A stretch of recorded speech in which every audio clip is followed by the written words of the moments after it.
প্রভাত বেলায় খবর লইতে ছুটে যায় তার ঘরে, বিছানা তাহার শূন্য পড়িয়া ভাঙা খাটিয়ার পরে। টেবিলের পরে ছোট বড় যত মালিশের শিশিগুলি, উপহাস যেন করিতেছে মোরে ছিপি পরা দাঁত তুলি।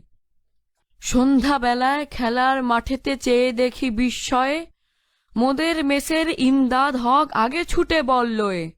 বাম পায়ে বল ড্রিবলিং করে ডান পায়ে মারে ঠেলা, ভাঙা কয়খানা হাতে পায়ে তার বজ্র করিছে খেলা। ১. শব্দগুলো পাঠ থেকে খুঁজে বের করি, অর্থ বলি।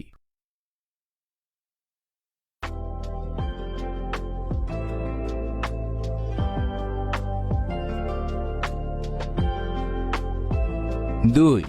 ঘরের ভিতরের শব্দগুলো খালি জায়গায় বসিয়ে বাক্য তৈরি করি। ক. ইমদাদ হকের শরীরে অনেক আঘাতের ক্ষত রয়েছে।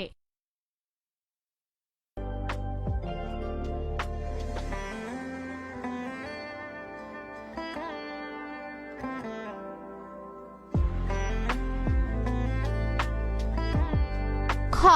সন্ধ্যাবেলায় পায়ে হাতে পটি বাঁধে সে।